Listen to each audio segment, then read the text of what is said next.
Welcome back students. तो ये lecture मैंने इसलिए प्रिपेयर कराया ताकि मैं और problems beta and gamma functions पे सॉल्व करा सकूं, जिसका रेलेवेंस एग्जाम से होगा। तो शुरुआत करते हैं प्रॉब्लम नंबर 1 से। तो इस प्रॉब्लम में आपको क्या इवेलुएट करना है? आपको इवेलुएट करना है integral of 0 to π/2 sin x to the power 8/3 sec x to the power 1/2 dx जो है वो इसके इक्वल है। ये चीज़ आपको यहाँ पर प्रूफ करनी है। तो कैसे हम शुरुआत करेंगे? हम सबसे पहले एक आइडेंटिटी यहाँ पर लिखेंगे जो कि मैंने लेक्चर में प्रूफ करवा दी थी आपको। तो वो क्या आइडेंटिटी है? हमने वहाँ पर कहा था कि 0 to π/2 integral of sine to the power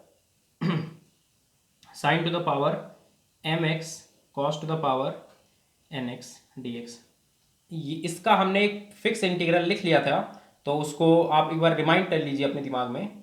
तो ये जो इंटीग्रल होता है ये होता है gamma of m+1/2 gamma of n+1/2 over twice of m+n+2/2। तो ये जो चीज़ है ये हमने लेक्चर में प्रूफ कर ली थी। तो अब देखते हैं इसको कैसे हैंडल करेंगे। तो सिंपली आप क्या जानते हैं? आप जानते हैं कि sec x जो है वो किसके इक्वल होता है? 1/cos x के, मतलब cos x to the power -1, ये इसके इक्वल है। तो मैं क्या करूँगा, यहाँ पर sec x लिखा है तो मैं इसकी जगह ये रिप्लेस कर दूंगा ताकि ये इसके जैसा बन जाए। समझ आ गया? तो हम इसको इस इंटीग्रल को मैं y मान लेता हूँ थोड़ी देर के लिए। तो y की जो वैल्यू है वो कितनी आ जाएगी? 0 to π/2 sin x to the power 8/3, यहाँ पर कितना जाएगा? cos x to the power -1/2। तो ये इतना आ गया आपके पास। तो अब आप यहाँ पर से क्या कर सकते हैं, इस स्टेप के बाद से आप डायरेक्टली यहाँ पर इस फॉर्मूले का यूज़ कर सकते हैं, क्योंकि ये और ये आप सिमिलर हो चुके हैं। ठीक है, तो इसको यूज़ कर लीजिए। तो कितना जाएगा ये आ जाएगा 1/2 times of 8/3 + 1 multiplied with 1/2 times of -1/2 + 1 over twice of m+n+2/2। तो जब आप इसको चलिए मैं इसको नहीं लिखूंगा डायरेक्टली, आप खुद से कैलकुलेट कर लीजिए इसको। चलो एक बार मैं लिख लेता हूँ, फिर आप कैलकुलेट खुद से कर लीजिएगा। तो ये कितना जाएगा? 8/3 -1/2 + 2। ठीक है, तो जब आप इसको सॉल्व करेंगे तो ऊपर वाले को सबसे पहले सॉल्व कर लेते हैं। तो ये कितना जाएगा? 11/3, सो 11/6। तो बेसिकली कितना जाएगा? 11/6, और यहाँ पर ये 1/2 हो जाएगा, तो ये गामा ऑफ 1/4। तो जब आप इसको सॉल्व करेंगे तो ये आ जाएगा 5/12। ठीक है, अब ये जो एक्सप्रेशन यहाँ पर आपने लिखा है ये काफ़ी ह्यूज है, तो इसलिए उसने क्या नहीं कहा आपको कि आप इसे फर्दर सॉल्व करें, क्योंकि गामा फंक्शन का यूज़ करके हम इसको थोड़ा बहुत और रिड्यूस कर सकते हैं, लेकिन क्योंकि ये बड़ा एक्सप्रेशन है उस पर हमें टाइम वेस्ट करने की ज़रूरत नहीं है। तो एग्जाम में भी आप इतना छोड़ सकते हैं। ठीक है, इसे एज अ रिजल्ट छोड़ सकते हैं। वैसे भी ये क्वेश्चन तो प्रूफ वाला था, इसमें डायरेक्टली बोल दिया गया है कि आपको इतना प्रूफ करना है। पर क्योंकि अगर ये प्रूफ वाला नहीं होता, अगर ये जस्ट इवेलुएट होता, तब भी आप इतना ही छोड़ते। जो जो चीज़ इवेलुएट इजीली नहीं हो रही है उसको आप उतना ही छोड़ सकते हैं। इसको ज़्यादा इवेलुएट करने का कोई मीनिंग नहीं है। एग्जामिनर आपसे जानना चाहता है कि आप इसको सॉल्व कर सकते हैं या नहीं कर सकते। गामा फंक्शन को आगे इवेलुएट करने की ज़्यादा ज़रूरत नहीं है, अनलेस वो ईजी ना हो। अगर इजीली सॉल्व हो रहा है तो उसको आपको इवेलुएट करना होगा। चलिए अब इस प्रॉब्लम को देख लेते हैं। ये प्रॉब्लम नंबर 2 है जिसको हमें सॉल्व करना है। तो आपको शो करना है कि beta of m, beta function of m, जो है आपका इसके इक्वल है। ठीक है, ये चीज़ आपको सॉल्व करनी है। तो हम RHS से स्टार्ट करते हैं। तो RHS में सबसे पहले आपको क्या मालूम होना चाहिए? RHS को सॉल्व करने से पहले आपको एक आइडेंटिटी मालूम होनी चाहिए जो कि हमने प्रूफ करवाई थी लेक्चर के दौरान। तो आप ये जानते हैं कि बीटा ऑफ m, जो होता है असल में वो होता है गामा n ओवर m+n। तो ये चीज़ आपको पता है पहले से, तो मैं डायरेक्टली इसका यूज़ करूँगा। तो RHS को आप देख लीजिए, इसकी वैल्यू मैं डायरेक्टली इस फॉर्मूले के अकॉर्डिंग लिखूँगा यहाँ पर। तो ये कितना जाएगा? Gamma m+1 gamma n over m+1 + n plus, अब इस चीज़ को लिख लीजिए, gamma n+1 over gamma of m+n+1। अब इन दोनों का एलसीएम सेम है तो मैं डायरेक्टली इनको ऐड कर सकता हूँ। तो ये कितना जाएगा? गामा ऑफ m+n n+1, मैं इतना लिख सकता हूँ। और चलिए इसको, इस स्टेप को रहने दीजिए, ऐसा भी करने की ज़रूरत नहीं है, मैं किसी और तरीके से भी इसको हैंडल कर सकता हूँ। कैसे?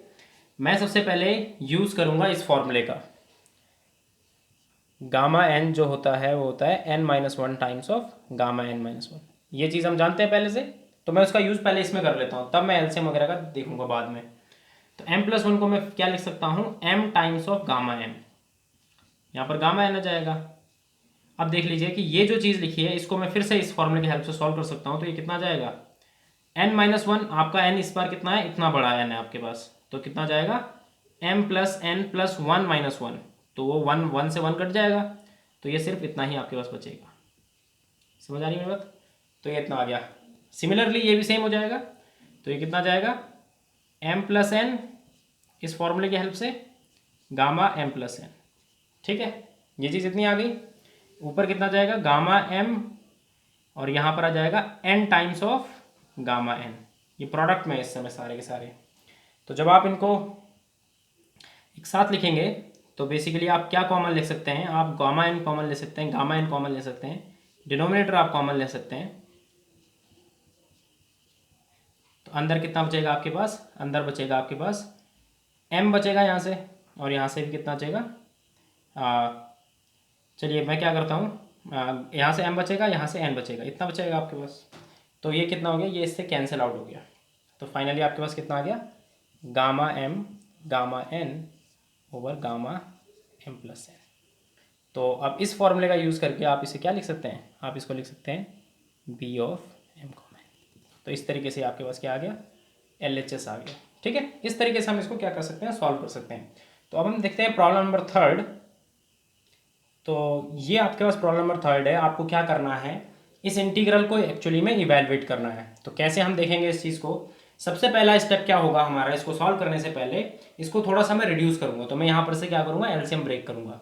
तो अगर मैं एलसीएम ब्रेक करता हूँ तो ये जो इंटीग्रल है कंप्लीट, ये दो इंटीग्रल में क्या हो जाएगा, ब्रेक हो जाएगा आपके पास। ठीक है, by the property of linearity for integral. तो यहाँ पर मैं इसे ऐसा लिख सकता हूँ। ठीक है, अब ये देख लीजिए इसमें कि इसमें क्या खासियत है कि ये दोनों इंटीग्रल एग्जैक्टली सेम है। तो अगर आपने किसी एक को भी सॉल्व करा तो आपके पास दूसरे का रिजल्ट आ जाएगा अपने आप। क्यों? क्योंकि बस फर्क क्या है, m और n का फर्क है। तो रिजल्ट में भी मैं क्या करूंगा, m और n का फर्क ला दूंगा। तो मैं स्टार्ट करूंगा इस इंटीग्रल को i मान के। तो सपोज मैं इस इंटीग्रल को इवेल्यूएट कर रहा हूँ, मैंने इसे i मान लिया, इस चीज़ को मैं i1 मान ले रहा हूँ और इस चीज़ को मैं i2 मान ले रहा हूँ। ठीक है, अब मैं क्या करता हूँ, मतलब किसी एक को भी सॉल्व कर लेता हूँ। तो सपोज करा मैंने कि मैं i2 को सॉल्व करना चाह रहा हूँ। ठीक है, i2 को मैं सॉल्व करना चाह रहा हूँ। i2 है क्या मेरे पास, i2 है मेरे पास 0 to 1 x to the power n-1 over 1 + x to the power m+1 n dx, ये मेरे पास i2 है। तो कहीं ना कहीं मुझे क्या करना होगा फाइनली, मुझे कहीं ना कहीं फाइनली क्या करना होगा, जो मैंने आइडेंटिटीज़ मैंने प्रूफ कर चुका हूँ मैं उन्हीं का यूज़ करना होगा। तो मैं आपको बताऊंगा कि मैं कौन सी आइडेंटिटी यूज़ करने वाला हूँ। पहले मैं एक सब्स्टिट्यूशन लेता हूँ, फिर आपको समझ आ जाएगा कि मैंने वो सब्स्टिट्यूशन क्यों लिया। तो थोड़ी देर के लिए आप समझ लीजिए कि आपने x को 1/t सब्स्टिट्यूट कर लीजिए। आपने सब्स्टिट्यूट करा x को 1/t, तो यहाँ से आपके पास कितना जाएगा, यहाँ से आपके पास आ जाएगा कि dx जो है आपका वो -1/t² dt है, इतना जाएगा आपके पास dx। तो अब आप क्या कर लीजिए, इसको यहाँ रिप्लेस कर दीजिए। तो i2 आपके पास फाइनली कितना जाएगा, इसको रिप्लेस करने के बाद, अच्छा रिप्लेस करने से पहले आपको क्या करना होगा, एक बार इसके लिमिट्स को देख लेना पड़ेगा। तो देखिए जब x 0 था, अगर x 0 है तो t को कितना होना पड़ेगा, फिर इन्फिनिटी, रेसिप्रोकल कर दीजिए। और जब x 1 था तो t भी क्या है आपका 1 हो जाएगा। तो ये जो इंटीग्रल है ये इन्फिनिटी से 1 पे चल जाएगा। आगे मेरी बात समझ आ गई? तो यहाँ पर ये कितना जाएगा, इतना जाएगा।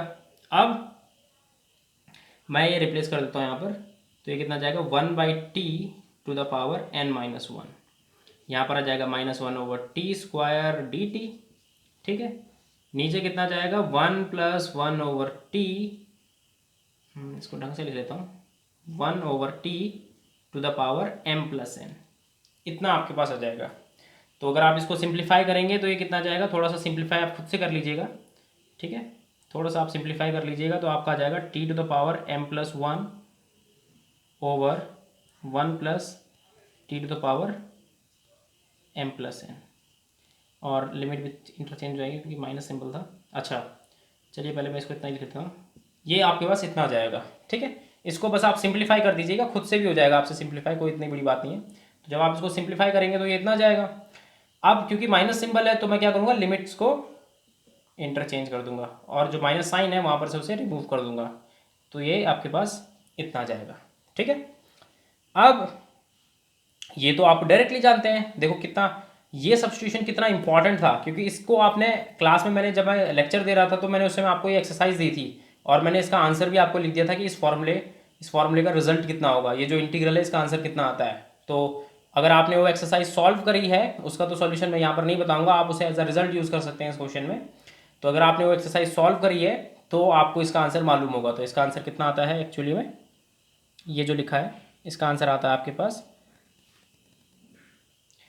अच्छा आई एम सॉरी मुझसे बोलने में गलती हो गई, इसका हमें आंसर नहीं मालूम है, हमें किस चीज़ का आंसर मालूम है, इस इंटीग्रल का 0 to ∞x⁻m−1 ओवर 1 + x⁻m+n, इसका मुझे आंसर मालूम है। मैंने ध्यान नहीं दिया कि हमारे पास क्या है, थोड़ा सा चेंज है, हमारे पास यहाँ पर 1 लिखा हुआ है, ये हमें प्रॉब्लम क्रिएट कर रहा है। मेरी बात समझ आ गई। तो I2 आपके पास इतना आ चुका है, और आपने डेफिनेट इंटीग्रल जब हमने लेक्चर दिया था तो उसमें हमने बताया था कि आप क्या कर सकते हैं, जो वेरिएबल है इस इंटीग्रल का उसे चेंज कर सकते हैं, उससे इंटीग्रल पे कोई इफेक्ट नहीं पड़ता है। तो मैं इसी इंटीग्रल को ऐसा भी लिख सकता हूँ, कोई फर्क तो पड़ने से रहा,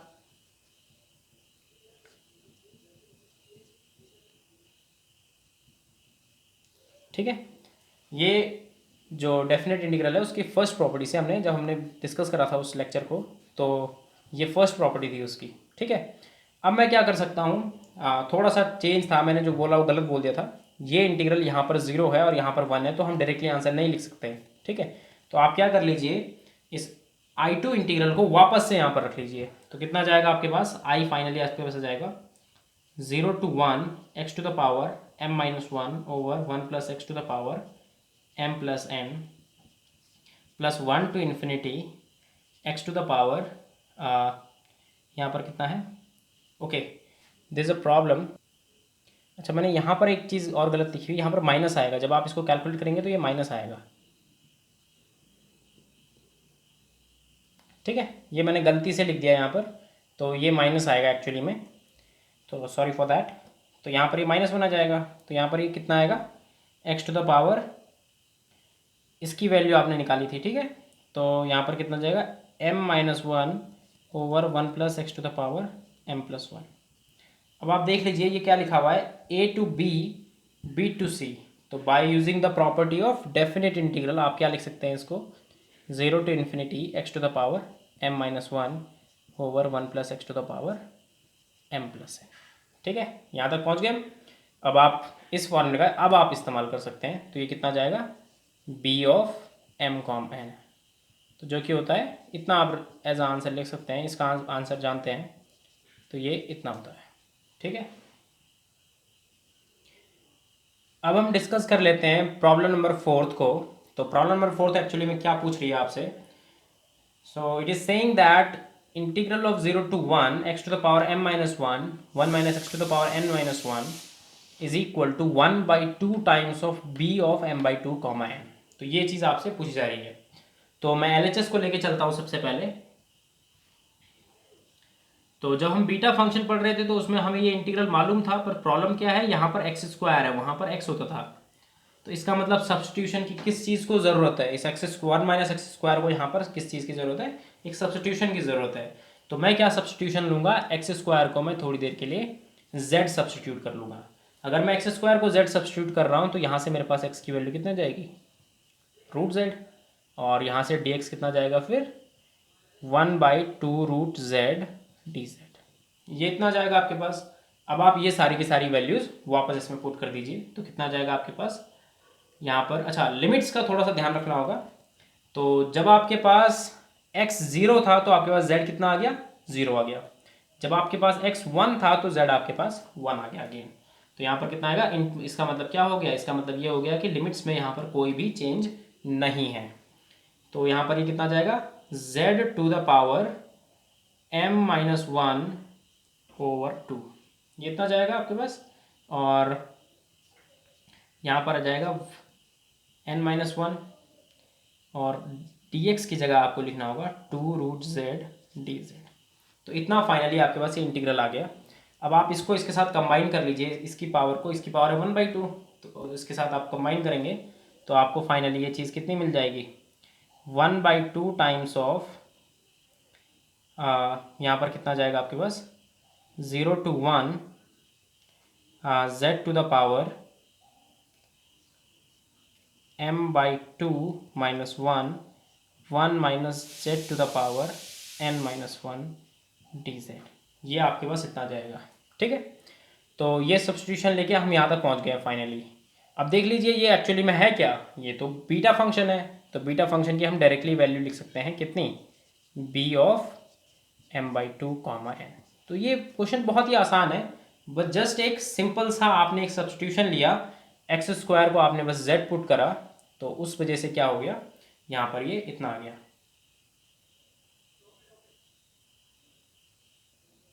अब हम देख लेते हैं प्रॉब्लम नंबर 5। तो इसमें आपको क्या प्रूफ करना है, gamma of 3/2 - x multiplied with gamma of 3/2 + x को आपको प्रूफ करना है कि ये इतना है। ठीक है, तो स्टार्ट करते हैं। तो मैं LHS लेके चलता हूँ सबसे पहले। तो यहाँ पर आपके पास क्या है, 3/2 - x। तो मैं एक फार्मूला यहाँ पर लिख लेता हूँ जो मैं यूज़ करने वाला हूँ, जो जनरली आप जानते हैं गामा फंक्शन से रिलेटेड एक फार्मूला आप जानते हैं कि gamma of n = n-1 times of gamma of n-1। ये आप जनरली जानते हैं, तो मैं उसी का यूज़ करने वाला हूँ। तो स्टार्ट करते हैं। सबसे पहले मैं 3/2 - x की 3/2 - x की वैल्यू इवेल्युएट करूँगा यूजिंग दिस फार्मूला।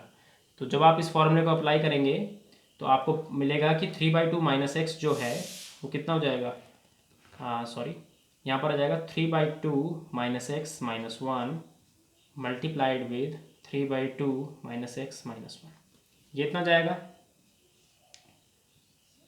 अब हम इसकी वैल्यू निकाल लेते हैं, तो वो कितनी आ जाएगी बताओ, 3/2 + x - 1 मल्टीप्लाइड विद 3/2 + x - 1, इतना ही आपके पास आ जाएगा LHS।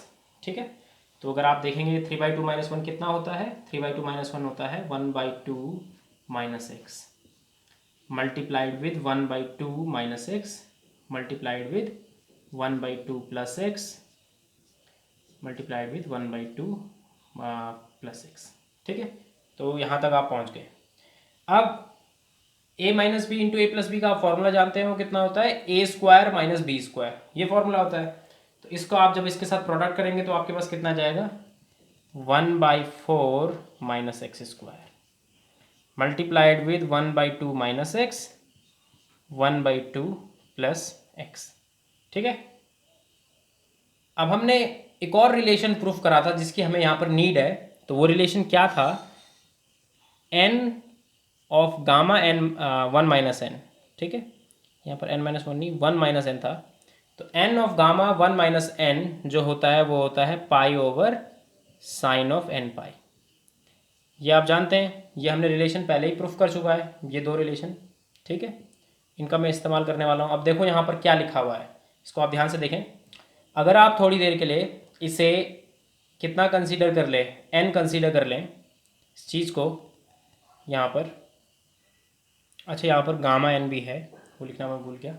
ठीक है, ये रिलेशन हमें पता है। तो अब आप थोड़ी देर के लिए क्या करें, अगर हम इसको n मान लेते हैं थोड़ी देर के लिए, तो अगर आप 1 - n करेंगे तो कितना आएगा, इसको थोड़ी देर के लिए n मान लीजिए, तो 1 - 1/2 - x आ जाएगा, तो जो कि हो जाएगा 1/2 + x। इसका मतलब क्या है कि अगर ये चीज़ n है तो ये एक्चुअली में 1 - n है। मेरी बात समझ आ रही है? तो अगर आपने इसको n माना है तो ये 1 - n है। तो फाइनली ये कितना जाएगा आपके पास, using this identity 1/4 - x² multiplied with कितना जाएगा ये 1 n किसको माना है आपने, यहाँ पर तो हो जाएगा खैर π/sin of 1/2 - x multiplied with pi. तो ये फाइनली आपके पास आ जाएगा। अब आप इसको थोड़ी देर के लिए अंदर मल्टीप्लाई करा दीजिए, तो ये कितना जाएगा 1/4 minus x square pi over sine of π/2 minus pi of x. तो ये कितना जाएगा देखो। अब आप क्या जानते हैं, आप जानते हैं कि sine π/2 minus something you can say x, sine π/2 minus x कितना होता है, कॉस एक्स होता है। तो ये कितना जाएगा 1/4 minus x square pi over cos pi x. समझ आएगी मेरी बात। और आप जानते हैं कि 1/cos x कितना होता है, सेक एक्स होता है। तो ये कितना जाएगा यहाँ पर सेक पाई एक्स हो जाएगा, और एक पाई भी बाहर से मल्टीप्लाई में है तो मैं उसे यहाँ लिख लेता हूँ। तो फाइनली आपको क्या मिल गया, ये फाइनली आपको ये RHS मिल गया। तो इस तरीके से हम इसको भी सॉल्व कर सकते हैं। ठीक है, चलिए अब हम प्रॉब्लम नंबर 6 को देख लेते हैं कि प्रॉब्लम नंबर 6 क्या है। तो ये बेसिकली क्या है, 0 to π/2 integral of 10 to the power n theta is equal to 1/2 pi sec of 1/2 n pi. ठीक है, तो ये भी बहुत सिंपल सा क्वेश्चन है। तो हम जानते हैं, क्या जानते हैं हम कि टेन थीटा जो होता है वो कितना होता है, sine theta over cos theta, ये हम जानते हैं। तो बस उसी का हम यहाँ पर यूज़ कर लेंगे। तो बेसिकली यहाँ पर कितना जाएगा, इसको इस इंटीग्रल को आप थोड़ी देर के लिए आई मान लीजिए। तो यहाँ पर ये कितना जाएगा, sine to the power n theta over cos to the power n theta. तो cos to the power n theta को मैं ऊपर ले जा लूँगा, तो कितना जाएगा cos to the power minus n theta. ठीक है, यहाँ तक पहुँच गए। अब आप जानते हैं क्या कि इसका आंसर कितना आता है, ये तो डायरेक्टली फॉर्मूला होता है हमारे पास। तो ये कितना जाएगा n+1/2 multiplied with -n+1/2 over twice of कितना होता है n-n+2/2 इतना होता है। तो ये कितना जाएगा आपके पास n+1/2 multiplied with 1-n/2। n से n कैंसिल हो जाएगा, 2 से 2 कैंसिल हो जाएगा। और हमने प्रूफ कराया इन द लेक्चर, हमने क्या प्रूफ कराया कि गामा ऑफ 1 कितना होता है, 1 होता है। तो ये चीज़ गामा ऑफ 1 लिखी है, तो ये गामा ऑफ 1 है, तो यहाँ पर कितना जाएगा, चलिए 2 आ जाएगा। ठीक है, अब थोड़ी देर के लिए आप ध्यान दीजिए कि अगर आपने एक फॉर्मूला अभी भी इससे पहले वाले जस्ट क्वेश्चन में यूज़ करा है, इसकी वैल्यू आप जानते हैं कितना होता है, पाई ओवर साइन एन पाई, ये आपको पता पहले से ही। तो इसको मैं इरेज कर देता हूँ, ये आपको मालूम है, अब आपको याद हो जाने चाहिए ये फॉर्मूले।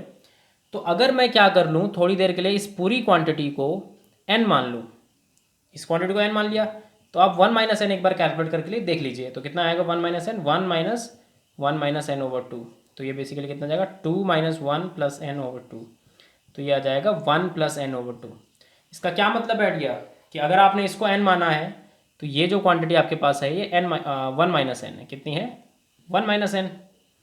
ठीक है, तो मैं क्या कर सकता हूँ, फिर उस फॉर्मूले का यूज़ कर सकता हूँ। तो ये कितना जाएगा 1/2 times of pi of sine of n+1/2 इतना जाएगा। ठीक है, अब ये इतना गया। अगर आप इसको सेपरेट कर दें तो ये कितना जाएगा 1/2 times of pi of sine, इसको यहाँ पर से आप एलसीएम ब्रेक कर लीजिएगा और पाई को अंदर मल्टीप्लाई करा दीजिएगा। तो कितना जाएगा, हाँ यहाँ पर आ जाएगा n/2। ठीक है, तो अब हम क्या जानते हैं कि साइन π/2 + x कितना होता है, cos x होता है। तो इसकी जगह मैं क्या रिप्लेस कर सकता हूँ, cos ऑफ x, x कितना है इतना, तो मैं यहीं पर डायरेक्टली लिख लेता हूँ cos ऑफ n/2। और फिर ये कितना हो जाएगा 1/2 ऑफ पाई सेक n/2, जो कि हमें प्रूफ करना था। तो इस तरीके से ये भी क्या आ गया आपके पास, प्रूफ हो गया। ठीक है, तो इस तरीके से क्या कर सकते हैं, हम क्वेश्चंस को सॉल्व कर सकते हैं। अब आपका काम क्या है कि एक और असाइनमेंट भेजा जाएगा जिसमें और प्रॉब्लम्स होगी, बहुत सारी प्रॉब्लम्स हम उसमें देंगे। तो उससे क्या होगा कि जब आप उसको सॉल्व करेंगे और इस लेक्चर को क्योंकि आपने देख लिया है कम्प्लीटली, तो उन प्रॉब्लम्स को सॉल्व करते हुए आपको हेल्प मिलेगी। तो जिन प्रॉब्लम्स को आप सॉल्व नहीं कर पाएंगे उसको क्या आप कर सकते हैं, उसको आप व्हाट्सएप ग्रुप में पूछ सकते हैं। उसका हम एक वीडियो सॉल्यूशन बना के आपको यूट्यूब में अपलोड कर देंगे और वहाँ से आप उसको देख सकते हैं। ठीक है, तो इस तरीके से मैं यहाँ पर फिनिश करता हूँ इस लेक्चर को। So thank you.